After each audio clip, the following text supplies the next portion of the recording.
আসসালামু আলাইকুম। প্রাচ্য উচ্চ বিদ্যালয় কর্তৃক আয়োজিত অনলাইন ক্লাসে সকলকে স্বাগতম। আশা করি সকলে ভালো আছেন। কোভিড-19 এর দুর্যোগে তোমরা সকলেই সরকারি বিধি নিষেধ মেনে চলবে, সামাজিক দূরত্ব বজায় রাখবে, গৃহে অবস্থান করবে, জরুরি প্রয়োজন ছাড়া বাহিরে গেলে অবশ্যই মাস্ক পরিধান করবে। আমি মিয়া মোহাম্মদ মহিউদ্দিন মিঠু, সহকারী শিক্ষক, প্রাচ্য উচ্চ বিদ্যালয়, শিবচর মাদারপুর। আজ আমরা ষষ্ঠ শ্রেণীর গণিত বিষয়ের অষ্টম অধ্যায়ে তথ্য ও উপাত্ত নিয়ে আলোচনা করব।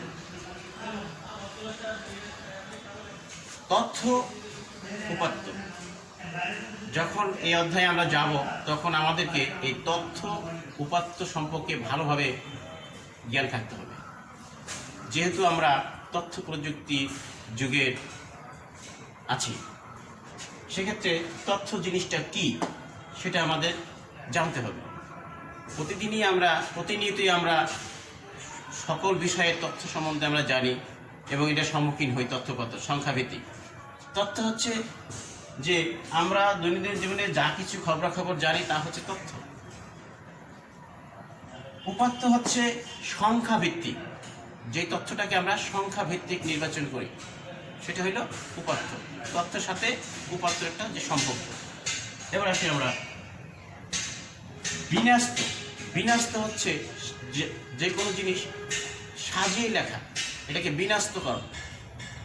আমি বলতে চাচ্ছি যে তথ্য কি, উপাত্ত কি এবং বিন্যস্ত কি, অবিন্যস্ত কি, এই জিনিসটা আমাদেরকে জানতে হবে। যেরকম বিন্যস্ত, যদি আমার এরকম তথ্য থাকে, উপাত্ত থাকে যে 4, 3, 5, 7, 6, এখন এটাকে এলোমেলো দেওয়া আছে, এটাকে আমরা বিন্যস্ত করব। 3, 4, 5, 6, 7, এটা হইল বিন্যস্তকরণ, আর এটা হইল অবিন্যস্ত। তাহলে আমরা কি বুঝলাম? বিন্যস্ত যেটা সাজিয়ে লেখা হয়, আর অবিন্যস্ত হইল যেটা এলোমেলো। শিক্ষার্থী বন্ধুরা, আমরা বিন্যস্তকরণ এবং অবিন্যস্তকরণ জিনিসটা আমরা জানলাম। বিন্যস্তকরণ হচ্ছে যেটাকে সাজিয়ে লেখা, একটা তথ্যপত্রকে এলোমেলো দেওয়া হয়, এটাকে সাজিয়ে লেখা। এখন এখানে আরেকটা কথা আছে যে ঊর্ধ্বকরণ, অধঃকরণ। ঊর্ধ্বকরণ হচ্ছে ছোট থেকে সাজিয়ে লেখা। অনেকে সৃজনশীলের মধ্যে লেখা থাকে ঊর্ধ্বকরণ অনুযায়ী সাজা। অনেক স্টুডেন্টরা অনেকে বুঝতে পারে না যে আসলে বিষয়টা কি, কোনটা ঊর্ধ্বকরণ কোনটা অধঃকরণ। ঊর্ধ্বকরণ হচ্ছে ছোট থেকে বড়। যেরকম ছোট, এখানে ছোট থেকে বড় সাজানো হয়েছে। 3, 4, 5, 6, 7, এটা হলো ঊর্ধ্বকরণ। এটা হলো ঊর্ধ্বকরণ। আর হইল বড় থেকে ছোট। 7, 6, 5, 4, 3, এটা হইল অধঃক্রম।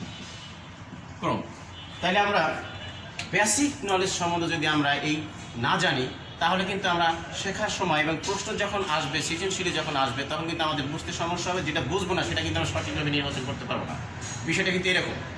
তাহলে আমরা তথ্য, উপাত্ত, বিন্যস্তকরণ, অবিন্যস্তকরণ, ঊর্ধ্বকরণ, অধঃকরণ সম্বন্ধে আমরা জানলাম। এখন আছে গড়। গড় জিনিসটা কি সেটা আমাদের সবাই আমরা আগে পড়ছি যে রাশিগুলোর যোগ সমষ্টি, রাশিগুলোর সংখ্যা ভাগ রাশিগুলির সংখ্যা, এরকম। এখন আছে এখানে গড়, যে উপাত্তগুলোর সমষ্টি, উপাত্তগুলো সংখ্যা। এখন যেরকম আমরা উপাত্তগুলোর সংখ্যাটা কীরকম বলবো দেখেন। যেমন এখানে যাওয়া আছে আমার 5টা,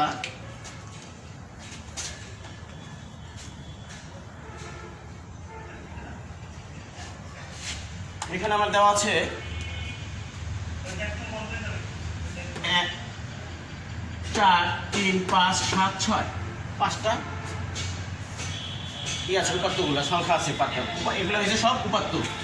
এখন এইগুলোর সমষ্টি যদি আমি করি তাহলে প্লাস প্লাস প্লাস প্লাস সমান সমান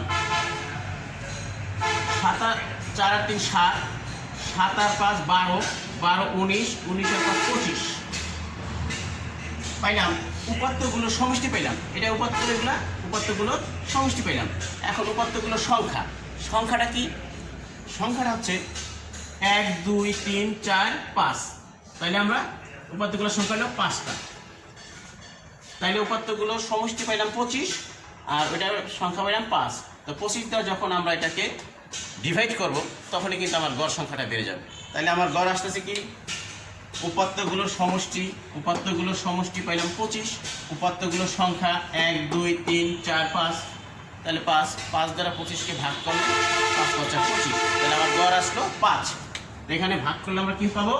25 5 5 5 25।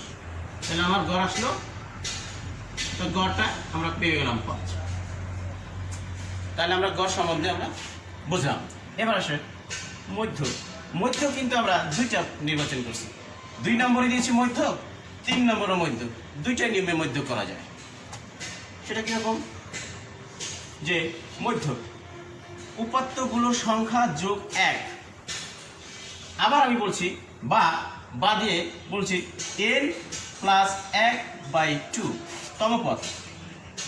এখন আমাকে বুঝতে হবে যে উপাত্তগুলোর সংখ্যা, উপাত্তগুলোর সংখ্যা কত।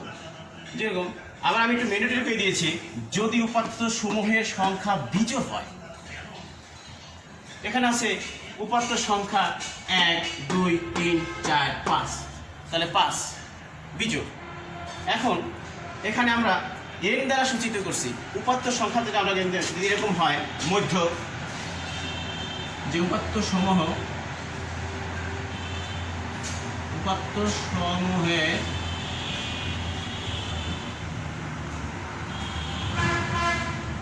উপাত্তসমূহ যদি n, উপাত্তসমূহের সংখ্যা n সমান সমান 5। এখানে উপাত্তসমূহের সংখ্যা, আমরা উপাত্তসমূহের সংখ্যাগুলো আমরা n দ্বারা সূচিত করলাম। n দ্বারা ধরে নেব, তাহলে এটা সংখ্যা হলো 5। তাইলে যদি এরকম হয়, এই সংজ্ঞা অনুযায়ী হয় n প্লাস 1/2 তম পদ, তাহলে আমরা কি করতে পারি? উপাত্তসমূহের সংখ্যা n সমান সমান 5, সূত্রে 1/2। তাহলে এখানে তম পদ, তাহলে এখানে 6/2 ভাগ করলে 3। এখানে 3তম পদ, 3তম পদ। এখানে বিষয় একটা কিন্তু আছে, যখন আমি মধ্য করতে যাব তখন কিন্তু আমার এই উপাত্তগুলোকে আগে সাজাইতে হবে। যদি না সাজাই তাহলে আমার সঠিক মানটা বের হবে না। কীরকম সাজাইতে হবে? এরকম এখানে আছে, সাজাইতে এলে বলে দেওয়া আছে 4 3, 3 আগে 3 4 5 6 7। এই যে সাজাইলাম, সাজাই নিতে হবে। যখন আমরা মধ্যকটা কাজ করতে যাব তখন আমাদের সাজিয়ে, সুন্দর করে সাজিয়ে নিতে হবে, বিন্যস্তকরণ করে নিতে হবে। তাহলে 3তম পদ, উপাত্ত সমূহের সংখ্যা n ধরলাম, কয়টা সংখ্যা? 5টা। তাহলে 5 এর উপাত্ত সমূহের সংখ্যার পরিবর্তে লিখলাম আমরা n এর প্লাস 1/2। তাহলে এখানে আমার 5 n সমান 5 1 2 6, তাহলে পেলাম 6 দ্বারা 2 দ্বারা ভাগ করলে পেলাম 3, 3তম পদ। এখানে 3তম পদ কোনটা? এখানে 3তম পদ প্রথম পদ, দ্বিতীয় পদ, এই তৃতীয় পদ। এই তৃতীয় পদটা হচ্ছে আমার মধ্য। মধ্যক মানে মধ্যে। হ্যাঁ, এখন এই 5 হইছে মধ্য, 3তম পদ। এটা যদি কোন ক্ষেত্রে হয়? মধ্যটা যখন বিজোড় সংখ্যা আসবে, বিজোড় যখন হয়, আমি কিন্তু এটা দিয়েছি যদি উপাত্ত সমূহের সংখ্যা বিজোড় হয়, তাহলে আমরা এখানে বিজোড় পেয়েছি, বিজোড় পেলাম সংখ্যাগুলা, যার কারণে আমরা এই সূত্রটাকে অবলম্বন করে আমরা মধ্যকটা নির্ণয় করলাম। এবার আসি যে আবার আমি মধ্যক লিখেছি যে মধ্যক দুইটা নিয়মে করা যায়, এই একটা করলাম আর একটা বিজোড় হলে এটা করলাম। এবার জোর হলে কিভাবে আমরা মধ্যকটা করব। এখন যদি আমি এটাকে বলি, এখানে যদি বলে 8 করে দিই, যে এখানে 8 দিয়ে দিলাম, তাহলে এখন জোর হলো। এখন আমি মধ্যকটা কিভাবে নির্বাচন করব, বিষয়টা এরকম। তাহলে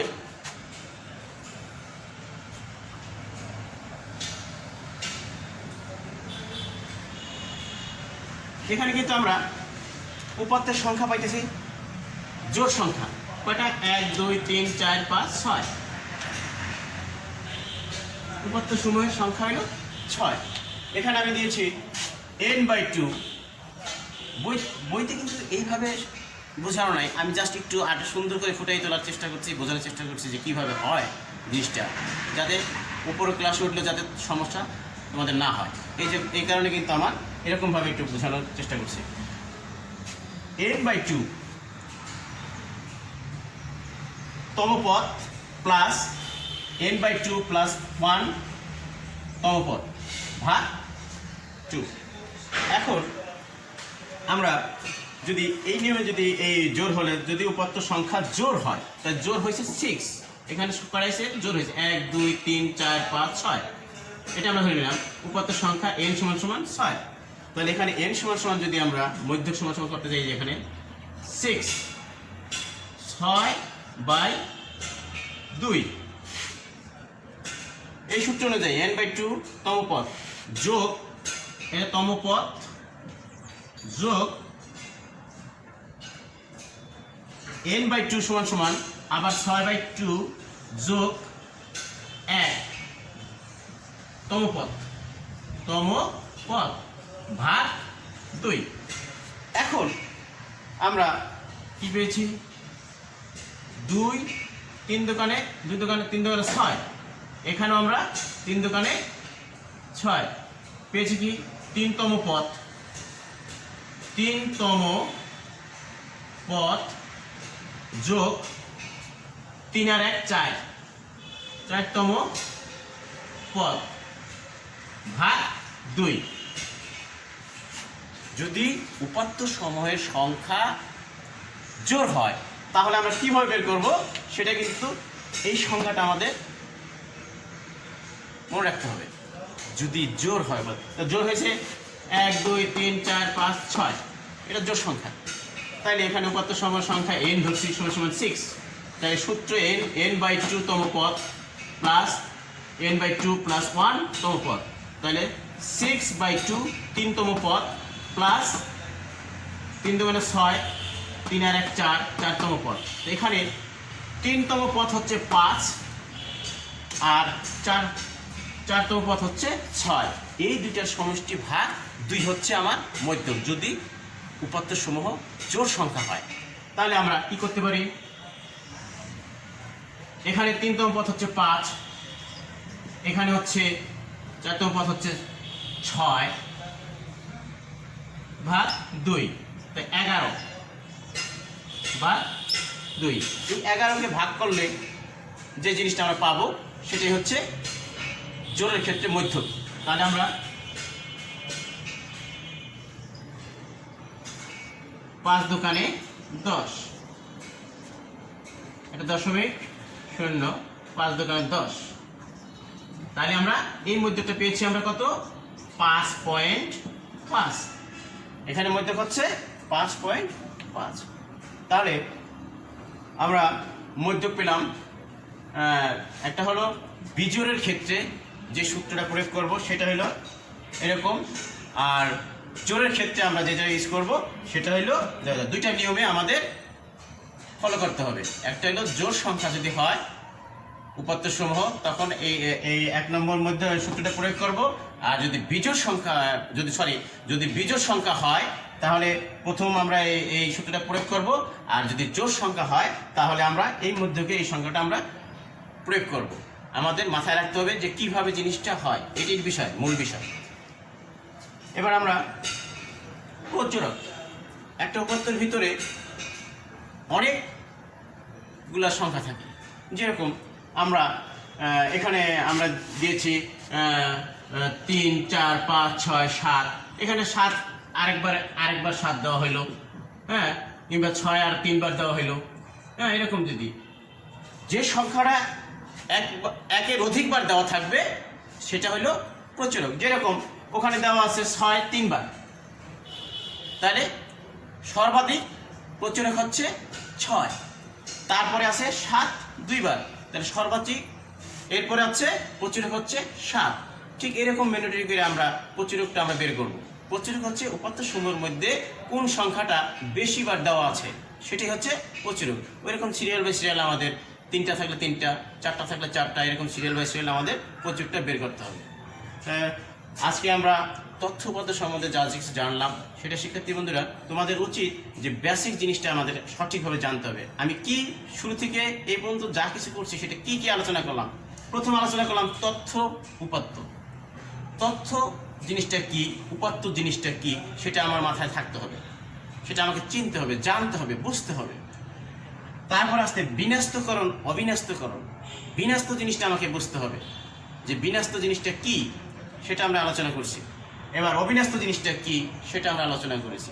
গড়, গড়ের সংজ্ঞাটা আমরা আলোচনা করেছি যে গড়টা কিভাবে হয়, উপাত্তগুলোর সমষ্টি বা উপাত্তগুলো ভাগ, উপাত্তগুলোর সংখ্যা, সেটা আমরা কিভাবে করি সেটা আমরা প্রথম দেখিয়েছি। এবার আসে মধ্যক। মধ্যক 2টা নিয়মে হয়েছে, সেটা হলো আমি কিন্তু এখানে ম্যান্ডেটরি দিয়েছিলাম যদি উপাত্ত সময়ের সংখ্যা বিজোড় হয় তাহলে এই সংজ্ঞাটা আমরা প্রয়োগ করব। আবার মধ্যক আরেকটা হয়, আরেকটা সংজ্ঞা হয় যদি উপাত্ত সংখ্যা যদি জোড় হয় তাহলে আমরা এই সূত্রটা আমরা প্রয়োগ করব। হ্যাঁ, আর প্রচুরক সম্বন্ধে আমরা আলোচনা করলাম। সবাইকে আবার নেক্সট ক্লাসের জন্য সবাইকে শুভেচ্ছা, স্বাগতম। সবাই ঘরে থাকবেন এবং সচেতনতামূলকভাবে চলবেন। বাইরে গেলে অবশ্যই মাস্ক নেবেন। বাইরে থেকে এসে 20 সেকেন্ড হাত মুখ ধুয়ে অবশ্যই ঘরে প্রবেশ করবেন। সবাইকে ধন্যবাদ। আসসালামু আলাইকুম ওয়া রাহমাতুল্লাহি ওয়া বারাকাতুহু।